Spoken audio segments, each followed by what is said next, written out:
Saznao je kasnije da je to Dalibor. Kasnije je čuo da su mu tukli i drugog sina Dejana, u tom trenutku osumnjičenog za ubistvo male Danke. Čuo sam da su ih tukli nekim metalnim šipkama. Nekoliko puta čitao lekarski nalaz sa autopsije, da vidim šta su radili mome sinu. Sada više ni to ne mogu. Nemam snage. Prvih godinu dana jedva preživeo. Ponekad bih uzeo čak i te papire sa autopsije gde su opisane povrede. Sad uzmem, ali ne otvorim fasciklu, nego je vratim neotvoreno. I onako znam šta piše, kaže Radoslav. Drugog sina Dejana video je tokom pritvora kada su ih policajci stavili u istu prostoriju, verovatno da bi čuli šta pričaju. Bilo mi je neobično što su nas tako stavili bez nadzora. Kasnije su pitali da li mogu da uđu, rekao sam im da mogu. Dok smo bili sami, pitao sam Dejana na vlaškom, reci mi Dejane, da li si ubio bebu? Rekao mi je da nije. Tada se pojavio neki policajac, neki šef i rekao mi, priznaj do 6 da javim predsedniku. Odgovorio sam da nemam šta da priznam, kaže Radoslav Dragijević. Iako ga niko od policije nije tukao, kaže da mu je teško bilo u pritvoru. Preko dana nisu mi davali da spavam. Morao sam sve vreme da sedim na stolici.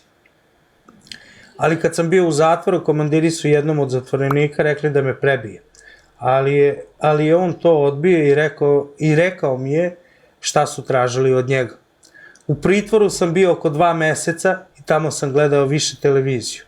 Na televiziji sam video i vest da mi je umrla žena, Svetlana.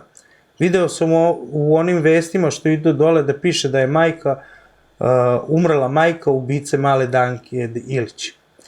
Tako sam saznao, niko mi od stražara nije rekao. Svetlana je bila srčani bolesnik, jadna, nije izdržala, kaže Radoslav Dragijević.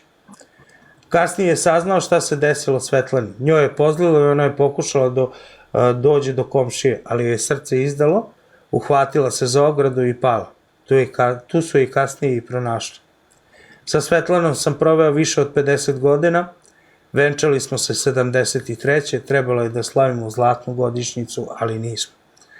Naredne godine 74. dobili smo starijeg sina Dejana, 10 godina kasnije mlađeg, Dalibora. Kada su me pustili iz pritvora, bila je ponoć i nikog nisu obavestili. Došao sam u Zlot i zatekao praznu kuću.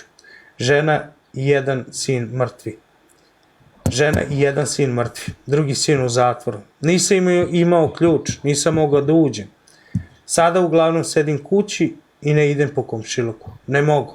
Ne zato što ljudi ne žele da me vide, nego zato što ja ne mogu da gledam ljude. Najteže mi je da vidim njihove unučiće. Sinovima sam i pre svega ovoga što se desilo zamerao što nemaju decu, a ja nemam unučiće. Sad ću umreti, a unuke nemam. Zato sam se i osamio, objašnjava Radoslav Dragijević. Evo, optužnica je nekoliko puta vraćena na dopunu, čak 800 bioloških tragova je upoređivano, ali nije bilo poklapanja sa DNK Danke Jelić. Ja sam jednom u životu bio u Banjskom polju pre nego što se to dogodilo. Onu deponiju na starom putu za Bor nikad ranije nisam video, tek na rekonstrukciji. Nikada blizu nisam prošao, objašnjava Dragijević. Eto, pa vi sami zaključite. Mislim, o čemu pričamo? Čovek je sve lepo iskreno rekao, dobar dan familije, dobar dan svima, dobrodošli. Hvala Đula, hvala Ljube, hvala svima, familijo, Nani, hvala svima. Pelje, jedno pitanje, a kada si to Čordo obratio i zatražio pomoć ljudi? To sad ovih dana bilo? Juče. Tačnije. Vidiš, pošto nisam čuo, pa zato pitam. Baš mi je to sad simultano, jer vidiš, o malom detetu, tom jadnom piletu 2 godine koje je imalo tada i nestalo, na koje ovi bezbrižni roditelji već primaju i saučešća i sprimali se i svašta napričali i to sam sve čuo. Nije se pominjalo, evo sve dok se nije desilo sad ovo što se desilo zadnjih dana i sad se baca akcenat na i pominje se u nekim i režimski, prorežimskim, gledao sam neke intervjue, pominje se i mala Danka. To sad nije ni slučajnost da se akcenat baca ponovo na Danku, da bi se neke stvari prikrile sa Da li me razumeš? Da, apsolutno. Tako da mislim da su sad verovatno veliki pritisak i na Ćordu izvršili, tako da, jer čim se on je juče obratio, a to je bilo ovih dana i ponovo pominjanja, ne znam šta da kažem, verovatno je i Ćorda u problemu. Ali vidite, pa verovatno, mislim, ne bih znao šta da kažem na tu konstataciju, ali meni... On je rekao, zar nije on rekao da on približno zna gdje je Danka? Da je Danka živa? Ne bih mogao... Se sjećaš? Pa sad... To je rekao. Da je valjda na tragu... On je čovjek izneo neke detalje i izneo da ih odbranu, da može i da ih odbrani, zato to sad oni njega sklanjaju. Pa istrčao je. Pa možda, ali u nekom trenutku je i morao neko nešto da kaže, mislim, i to je jasno, znate. Tako da, ne znam, od početka je to pogrešno urađeno, što je rekao... Po meni kad sam slušala taj intervju 1-2, previše informacija dao u javnost. Tu je sam sebi napravio loše. Ajde, kada već ima toliko ljudi u live-u, ja ću samo da ponovo pročitam apel. Kao što vidite, važno obaveštenje. Stefan Ćorda je apelovao na javnost da mu pomogne da stupi u kontakt sa Dejanom Dragijevićem. Kako bi naglasio je mogao da mu pomogne. Pre mesec i po dana neko se potpisao kao Dejan Dragijević i otkazao mi punomoći, a njegov otac tvrdi da to nije njegov rukopis. Voleo bih da javnost i mediji dođu do njega jer nam je to jedina veza. Kako bi mi vratio punomoćje, kako bih ga mogao odbraniti i da mu pomognem, zaključio je Stefan Ćorda. Pozdrav Ela, pozdrav svima. Vidite, sada kada sam čitao Deda Radetovu izjavu, meni je jedna stvar zaparala uši. Jedan policajac, koji je to policajac mogao da uđe i da kaže ajde priznaj, treba da javim predsjedniku. Šta vi mislite, koji je to policajac mogao da bude? Eto, pišite i vi i u komentarima, i vas goste pitam, koji se policajac hvalio da je intenzivno radio na slučaju? Ne, grešite. Ne Zoro, ne Lidija, ajde razmislite. Razmislite, koji je policajac govorio da je sve vreme bio tamo? Gašić? Ne. Blizu si? Tako je.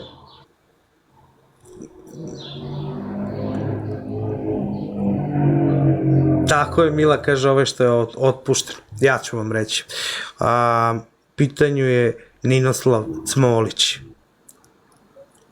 Ninoslav Cmolić, jedini koji je bio, tako je, prijatelj sa Gašićem i naravno ko je mogao da dođe jedini do predsjednika jeste Ninoslav Cmolić. Ušao je i rekao hajde priznaj, Goksi pozdrav, hajde priznaj da javim predsjedniku. Šta vam još to govori? Znači predsjednik je čekao i dolazimo do dela kada, ajde da kažemo, da njegova savršena gluma da prevari kao da je iznenađen sa vesti koju su mu doneli, sa papirom koji su mu podmetnuli. Lepo odglumeo. Pa normalno, iznuđeno priznanje, to je jasno, čoveka ubili, zavorili ga u sanduk i zabetonirali, mislim, to nema nigde u svetu, to je, mislim, ovo sad u bure nalaze isto zabetonirano, mislim, ljudi, o čemu mi pričamo, ljude betoniraju, zavaruju sanduke u burad, mislim, šta da pričamo dalje? Ja ne znam koliko je pametno da vam pokažem sliku čoveka iz bureta. Mislim, Ma imam i ja znam. ja mogu da je pokažem, da vidite samo šta se dešava. Ako želite, ajde pišite u komentarima, pa neću sliku čoveka.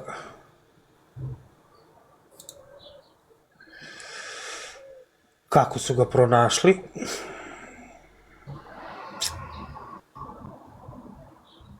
Samo se.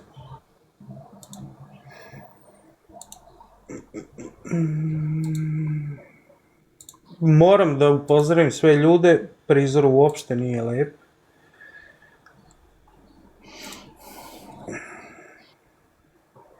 To je ovo što se desilo na Senjaku.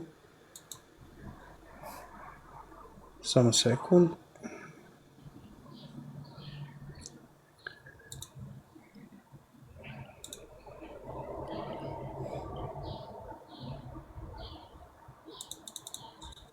Dobro.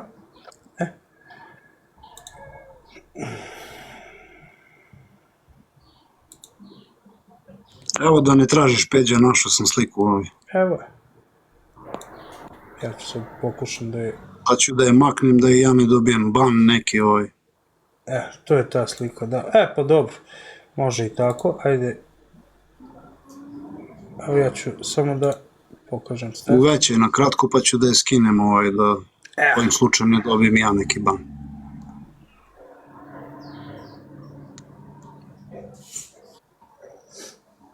Jeste vidjeli svi da je sklonim da ne dobijem ja neki ban. Da, pametno. Nimalo naivna situacija. Nimalo naivna situacija, ljudi, sve što se dešava oko nas je Victorije bonjour. To je ono što sam vam govorio, da je postalo sve Sodoma i Gomora.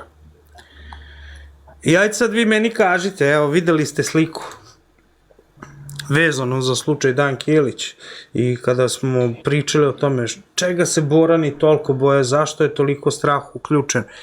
Sad vi meni kažite, jel sme ovaj konobar sa Senjaka bilo kome da kaže ili ti da prijavi? Nemojte da zaboravite da je ovaj čovjek prvo bio spaljen, da bi bilo što manje krvi, pa tek onda ubačen u bure i zabetonir. Pozdrav, ljukice. Eto, pišite mi u komentarima, recite vi meni. Jel smeo taj konobar jadan da prijavi? Jel smeo bilo ko od Borana da izađe javno i da kaže tako i tako i ovako i onako i da postoje dokaze ili ti bilo šta drugo?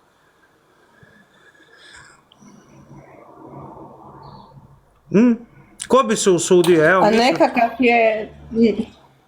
nekakav je na YouTube-u, sad se ne mogu sjetiti čiji sam to vidjela, Lukić, Lakić, kako li već, uglavnom prokomentirao je da je vjerovatno i Dalibor na isti način završio i zabetoniran u grob. Da, postoje slike da je on došao u metalnom sanduku, zabetonirali su ga i to je to. Pozdrav, bezbednost. Pozdrav svima. Samo malo pre rekao, ljude zavare, zabetoniraju i kraj, to je da niko ne bi vidio, mislim. Evo, pa sad vi meni kažite, koji od Borana je smeo u slučaju Danke da izađe ili ti bilo šta da kaže i da je video nešto i da nije video ili da postoji neki dokaz ili da ne postoji neki dokaz? Ko bi? Evo, kada vidite ovako nešto, sada što ste malo pre videli, pa kažite vi meni, evo, ima nas 150 u live-u, kažite vi meni ko je hrabar, ko bi izašao, a da se ne boji da ne završi kao ovaj čovjek. Ma jasno je to svima da ko je god imao i ako neko ima neka saznanja da je njemu već dolaženo, najverovatnije, vidite da ljudi dolaze maskirani noću, pale, prete, stavete u kola, mislim, to je jasno šta se radi.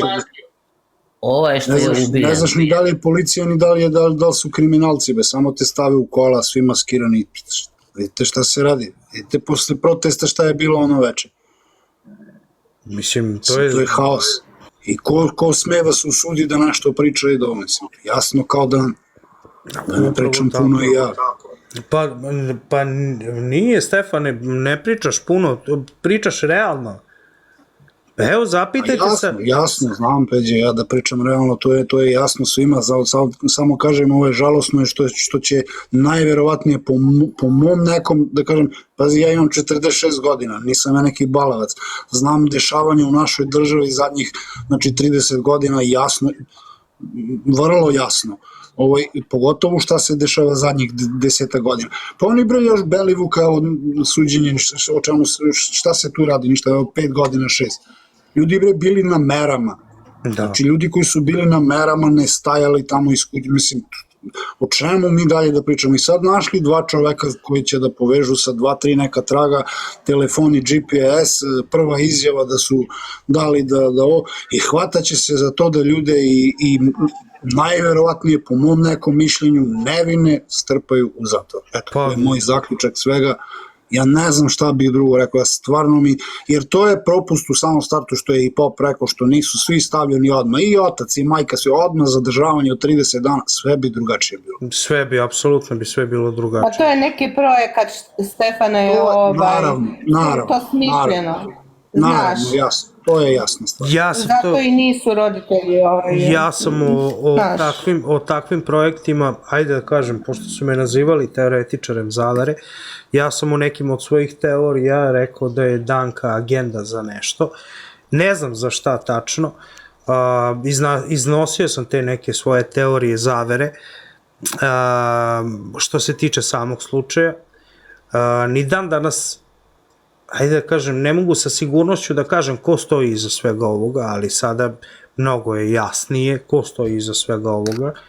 Onaj apel i aplikacija SMS, evo, ja ću da ti kažem moje mišljenje. Kaže, slušam. Pa ona aplikacija koja stiže sad kad god dete ne stane. Aha, Amber Alert. Tako je. Sad. Tako je. Ja, ko zna šta se sve krije još iza Amber Alert. Evo sad ću da začutim, Peđa, izvini, molim te. Ne, sve okej. Aleluja, neko ko napokon, neko ko razmišlja koji ja. To sam ja Peđi rekla tek kad sam se uključila. Ali dobro, zar ne bi, ali sa te strane da gledamo, zar ne bi bilo mnogo uspešnije zbog Amber Alerta kao što je Dunja pronađena da i Danka bila pronađena? Tu mi se negde kockice ne poklapaju. Okej. Ma Dunja je igra. To uopće nije, to je za mene izrežirano sve. Peđa, od nekoga su morali da krenu i da to počne, znaš. Sad, što su se oni malo zaigrali kao što su se zaigrali i sada, izvini se Sneguljice, verovatno su se zaigrali kao što su se zaigrali sada i u ovom slučaju, ko zna pod kakvim uticajem i načelnik policije i još policajaca tu i ko zna ko sve još, i to nećemo naravno da čujemo pravu istinu i šta je bilo, tako da vidite da odbegli Medenica daje saopštenja i da je u drugom saopštenju u kom se javio, kaže da su mu podmetnuli izjavu i da uopšte nije pucao taj koji se navodi da je pucao, nego bivši načelnik policije. Pazite, opšte je poznato, ajde sad samo još jednu stvar da se razumemo, da nikada šef bilo kakve mafije neće odgovarati za ništa, za bilo koje delo počinjeno. Uvek će se naći jedan čovek u sklopu same mafije koji će da prizna delo umesto njega. I samim time se glavni bos ograničava i to je to, nema dalje.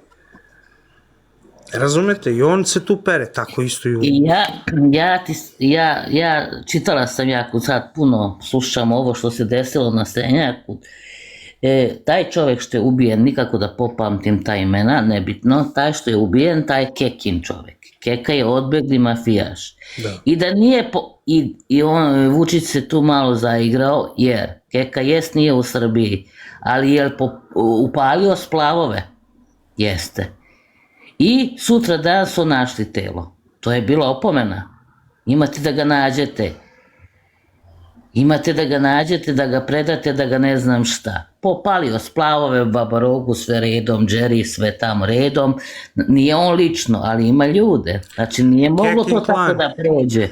Kekin klan, prvi čovek, to su trebali da znaju, da će to da bude sad ovi narkokartel će da ratuju.